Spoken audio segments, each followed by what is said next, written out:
한국? 나보고 한국을 가라고. 거기까지 왜? 그 작은 나라가 뭐 볼 게 있겠어? 여기 한국국제공연. 페스티벌에 초대된 하버드 공연기획과 교수가 있습니다. 대체 이 하버드대 교수는 왜 한국에 가고 싶지 않았을까요? 해당 사연은 해외 커뮤니티에 올라온 사연자의 실제 사연을 바탕으로 재구성된 이야기입니다.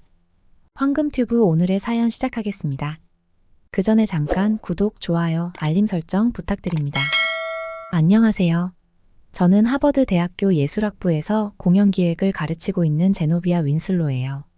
올해로 47살이고 25년 동안 공연계에서 일해왔답니다. 제 소개를 좀 더 자세히 할게요. 영국 런던의 중산층 가정에서 태어나 옥스포드 대학교에서 공연예술을 전공했어요. 23세 뉴욕으로 건너와 브로드웨이에서 조연출로 시작해서 30의 최연소 메인 프로듀서가 되었죠. 2012년 런던 올림픽 개막식 제작팀에도 참여했고 뉴욕 메트로폴리탄 오페라의 수석 프로듀서도 역임했답니다. 2018년부터는 하버드에서 학생들을 가르치고 있는데요. 매년 세계 각국의 유명 공연들을 기획하면서 교수 생활을 병행하고 있어요. 그런데 몇 달 전 뜻밖의 초대장을 받았습니다. 한국의 국제공연예술 페스티벌 자문위원으로 초청받은 거예요. 솔직히 말씀드리면 처음엔 거절하려고 했죠. 한국이요? 거기까지 가서 뭘 본다는 거죠? 라며 제 비서에게 퉁명스럽게 말했던 게 기억나네요. 저에겐 나름의 이유가 있었어요. 아시아 공연계 하면 일본의 가부키나 중국의 경극은 잘 알고 있었지만 한국의 공연 예술은 사실 잘 몰랐거든요. 물론 BTS나 블랙핑크 같은 K-팝은 알고 있었지만 그건 대중문화일 뿐이라고 생각했답니다. 하지만 제 절친한 동료이자 하버드 연극학과 교수인 제니퍼가 강력하게 추천하더군요. 제노비아, 넌 꼭 가봐야 해. 내가 작년에 다녀왔는데 우리가 알던 공연의 개념이 완전히 바뀔 거야. 제니퍼의 심각한 표정을 보며 웃었죠. 설마 그 정도까지야? 그녀는 태블릿을 꺼내 뭔가를 보여주었어요. 평창 올림픽 개막식 영상이었는데요. 드론 수백 대가 하늘을 수놓는 장면을 보고 처음으로 흥미가 생겼답니다. 이게 정말 라이브였다고? 제가 물었더니 제니퍼가 빙그레 웃으며 말하더군요. 이건 시작에 불과해. 넌 가서 직접 봐야 할 거야. 하지만 여전히 망설였어요. 당시 저는 브로드웨이 신작 준비로 정신없이 바빴거든요. 게다가 하버드에서도 중요한 프로젝트들이 있었고요. 그런데 제니퍼가 결정적인 한마디를 했죠. 넌 지금 우물 안개구리가 되어가고 있어, 제노비아. 세상은 네가 아는 것보다 훨씬 더 빠르게 변하고 있다고. 그 말이 저를 움직였어요. 사실 최근 들어 제 공연들이 조금 식상해졌다는 평가를 받고 있었거든요. 전통적인 방식만 고수하다 보니 신선함이 떨어진다는 거죠. 어쩌면 정말 새로운 자극이 필요한 시점이었는지도 모르겠네요. 마침내 한국행을 결정했어요. 제 비서는 깜짝 놀라더군요. 교수님 정말 가시는 거예요? 전 씁쓸하게 웃으며 대답했죠. 뭐 최악이어도 관광이라도 하면서 쉬다 올 수 있겠지. 그렇게 저는 인천행 비행기에 몸을 실었습니다. 13시간의 긴 비행 동안 한국에 대해 검색도 해보고 간단한 한국어도 배워봤어요. 안녕하세요, 감사합니다 정도는 할 수 있게요. 비행기 안에서도 여전히 의구심이 들었죠. 과연 이 작은 나라에서 뭘 배울 수 있을까? 하지만 그때는 몰랐어요. 이 여행이 제 인생을 완전히 바꿔놓을 거라는 걸요. 인천공항에 발을 딛는 순간부터 시작된 놀라운 경험들은 제가 얼마나 편협한 시각을 가지고 있었는지 깨닫게 해줬답니다. 지금 생각해보면 그때의 제 모습이 부끄럽네요. 세계적인 공연 연출가라고 자부했던 제가 알고 보니 우물 안개구리였던 거죠. 13시간의 긴 비행 끝에 인천공항에 도착했어요. 피곤한 몸을 이끌고 수암을 찾는 곳으로 향했는데 첫 인상부터 달랐답니다. 깔끔하고 정돈된 공항 내부에 절로 감탄이 나왔죠. 제가 전 세계 공항을 수없이 다녀봤지만 이렇게 쾌적한 공항은 처음이었어요. 하지만 곧 저는 너무 놀라 아무것도 할 수가 없었어요. 왜냐하면 수화물 벨트에서 제 검은색 캐리어가 보이지 않는 거예요. 비슷한 가방만 하나 남아있었죠. 속으로 역시 개발도상국이라 이런 실수를 하는구나라고 생각했어요. 하지만 이게 제 편견을 깨는 첫 시작이 될 줄은 몰랐답니다. 공항 직원에게 다가가자 그녀는 유창한 영어로 저를 응대하더군요. 죄송합니다, 고객님. 곧바로 확인해드리겠습니다. 그런데 놀라운 건 그 다음이었어요. 직원은 태블릿을 꺼내더니 몇 번의 터치로 제 가방의 위치를 추적하기 시작했습니다. 고객님의 가방은 방금 다른 승객이 실수로 가져가신 것 같네요. 현재 출국장 근처에 계신데 바로 연락드리고 있습니다. 얼마 후 갑자기 옆에서 날카로운 고성이 들렸어요. 제 가방을 가져간 중국인 관광객이었는데 첫 마디부터 고함이었죠. 이게 내 명품 가방이에요. 당신이 내 걸 가져가려는 거 아니에요? 그가 거의 소리를 지르다시피 했어요. 이런 허술한 공항은 처음이에요. 내가 얼마나 바쁜 사람인데 이런 시간 낭비를 하게 만드는 거예요? 상황은 점점 악화되었죠. 그는 주변 사람들에게도 큰 소리로 불평하기 시작했어요. 보세요, 이런 게 말이 됩니까? 제가 베이징에서 온 사업가란 말이에요. 지금 중요한 미팅에 늦었다고요. 이런 실수가 어떻게 있을 수 있죠?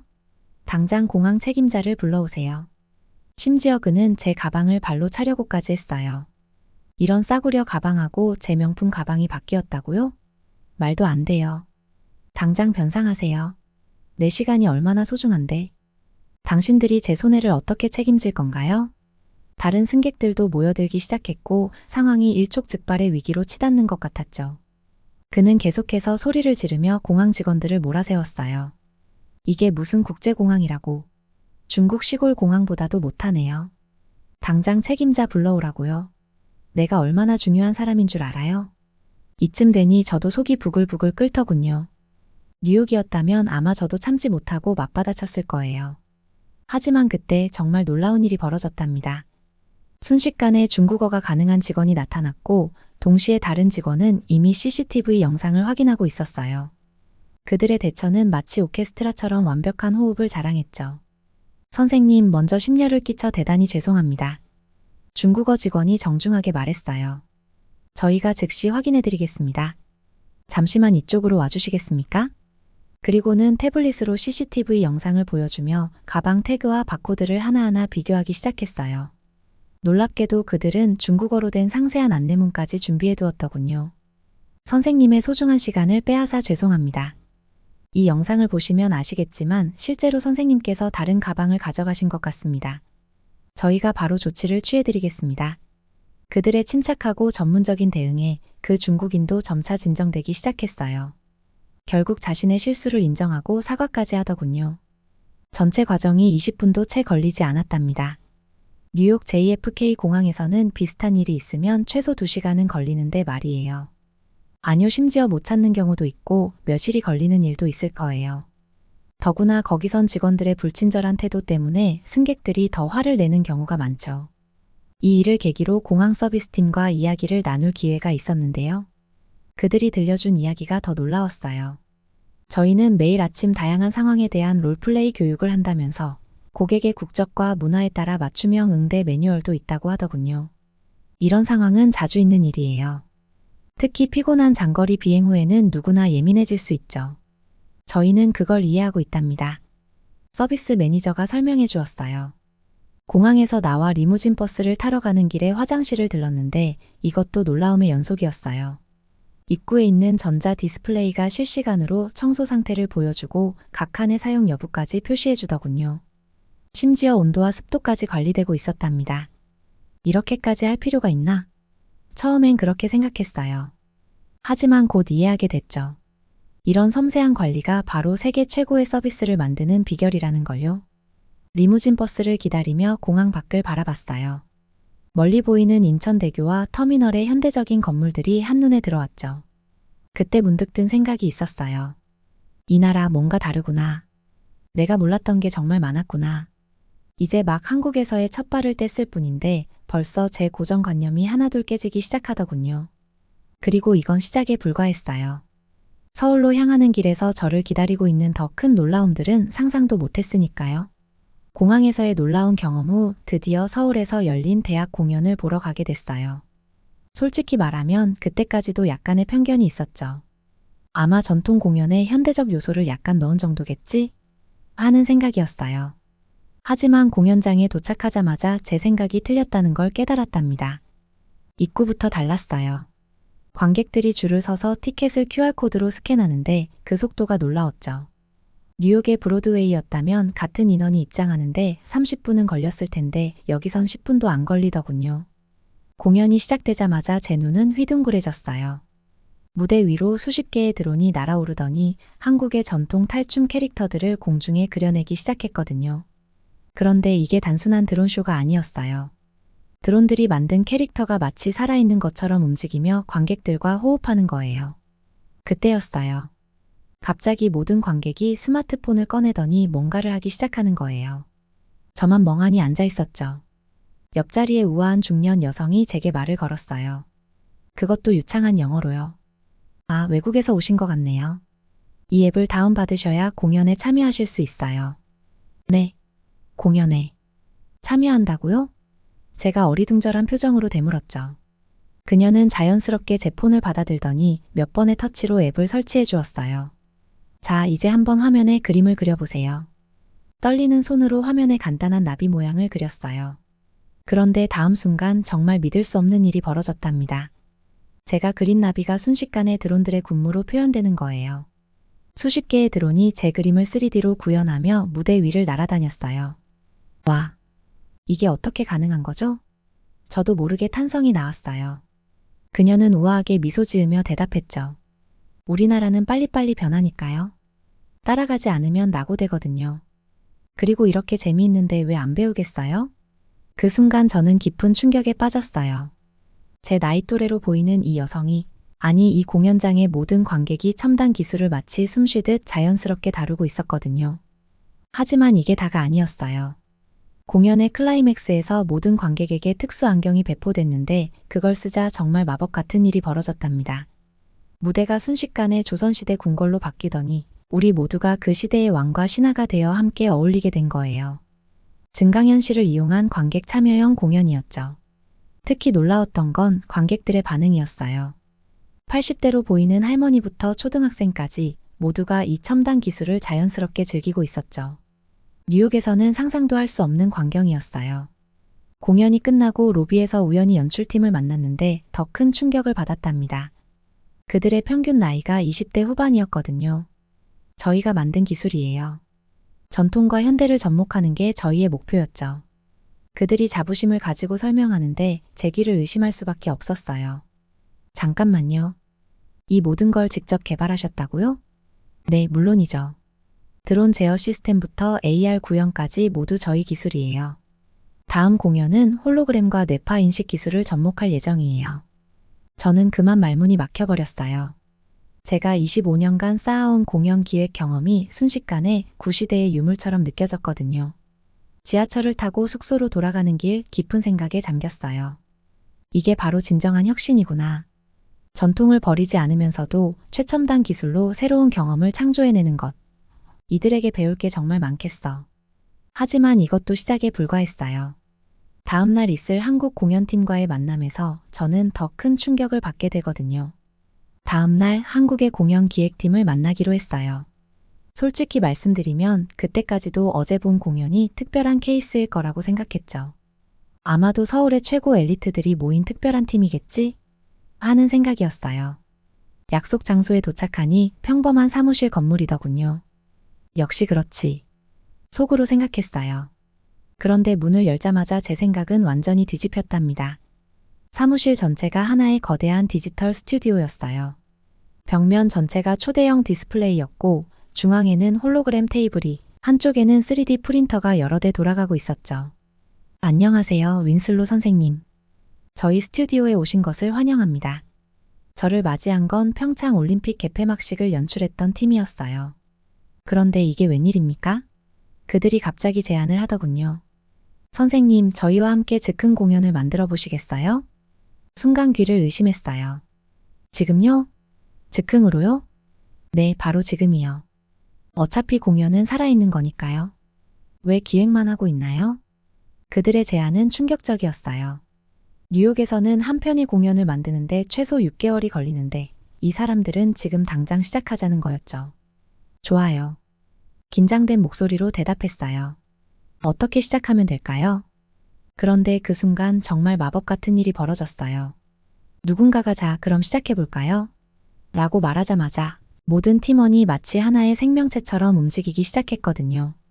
한 디자이너가 태블릿으로 스케치를 시작하자 그 그림이 실시간으로 벽면 디스플레이에 나타났어요.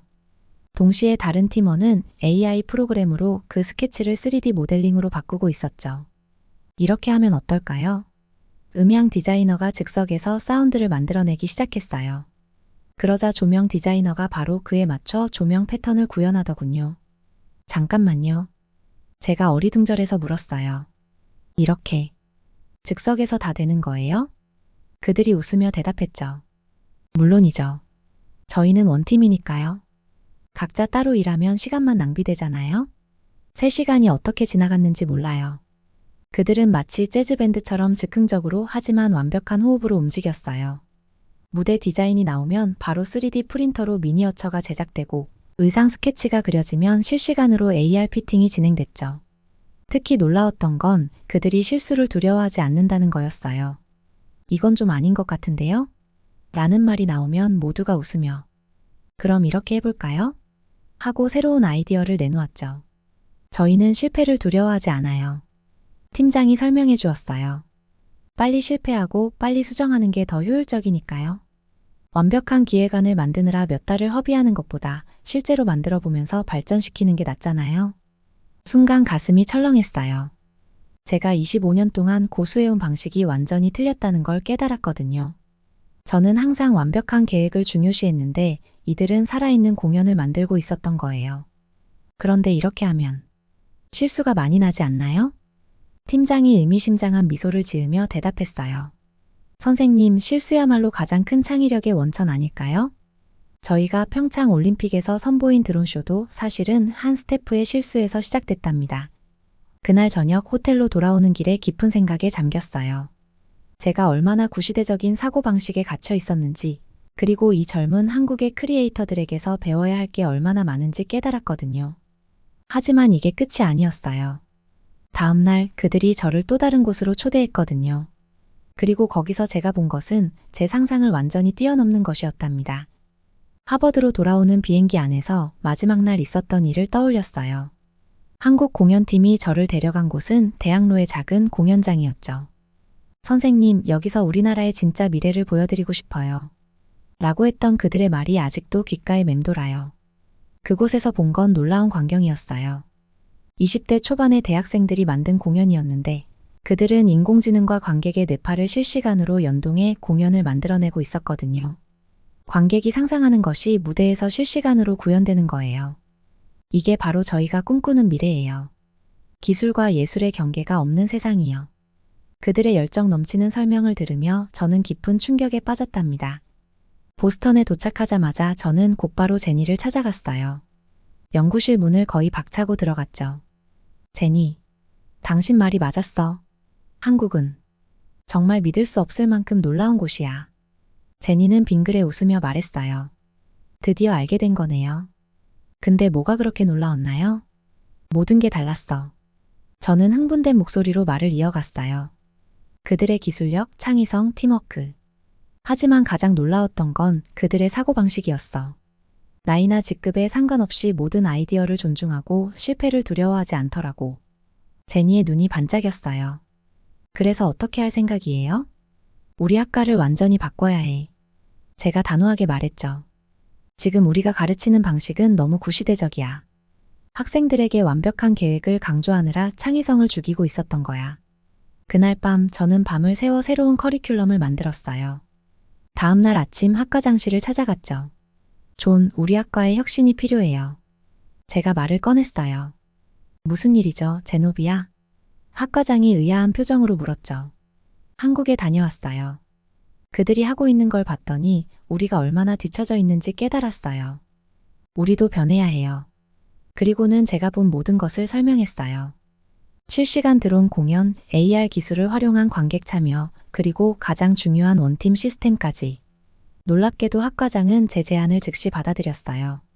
당신 말이 맞아요. 우리도 변해야 할 때가 됐네요. 그렇게 다음 학기부터 하버드 공연예술학과는 완전히 바뀌었답니다. 우선 원팀 시스템을 도입했어요. 교수와 학생이 함께 작품을 만들고 실시간으로 피드백을 주고받는 거죠.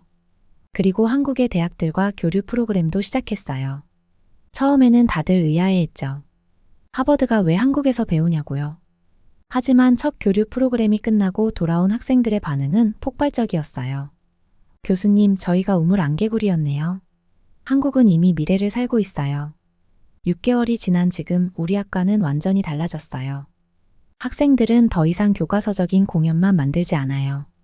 AI, AR, 드론 기술을 자유자재로 활용하며 관객과 실시간으로 소통하는 새로운 형태의 공연을 만들어내고 있죠. 얼마 전에는 MIT 공대와 협업 프로젝트도 시작했어요. 우리도 한국처럼 기술과 예술을 융합하고 싶어요 라는 그들의 제안을 흔쾌히 받아들였죠. 가끔 한국 학생들과 화상회의를 하는데 그들의 아이디어는 여전히 저를 놀라게 해요. 불가능해 보이는 걸 현실로 만드는 게 우리의 일이잖아요? 그들이 해맑게 웃으며 하는 말에 저도 모르게 고개를 끄덕이게 되더라고요. 이제는 제가 다른 교수들에게 이렇게 말해요. 우리가 가르치려 들지 말아요. 오히려 우리가 배워야 할 때예요. 한국은 이미 우리가 상상하는 미래를 현실로 만들고 있으니까요. 세계 최고의 대학이라고 자부하던 하버드가 작지만 강한 나라 한국에게 배우고 있다니. 인생이란 참 흥미진진하네요. 여러분, 오늘은 하버드 최고의 공연 예술 교수가 한국에서 받은 충격적인 경험담을 함께 살펴보았습니다. 처음에는 그 작은 나라에서 뭘 배우겠어? 라는 편견으로 시작했지만 이는 곧 그녀의 인생을 완전히 바꾸어 놓은 특별한 여정이 되었죠. 특히 인상 깊었던 것은 한국 공연계의 혁신적인 모습이었습니다. 드론과 AR을 활용한 첨단 공연 기술, 20대의 젊은이들이 이끄는 창의적인 제작 현장, 그리고 실시간으로 관객과 호흡하는 인터랙티브 공연까지. 이 모든 것이 하나로 어우러져 세계 최고 대학의 커리큘럼까지 바꾸어 놓았습니다. 여러분, 혹시 여러분도 이런 혁신적인 한국의 공연을 직접 보신 적이 있으신가요? 제노비아 교수처럼 놀라운 경험을 하셨다면 여러분의 이야기를 댓글로 들려주세요. 특히 전통과 현대가 만나 탄생한 새로운 형태의 공연을 보신 분들의 생생한 후기가 궁금합니다. 여러분의 댓글은 황금튜브가 더 좋은 사연으로 찾아올 수 있는 원동력입니다. 오늘 사연이 좋았다면 구독, 좋아요, 알림 설정 부탁드리며 이상으로 황금튜브 사연 들어주셔서 감사합니다. 끝까지 황금튜브 시청해주셔서 너무 사랑합니다.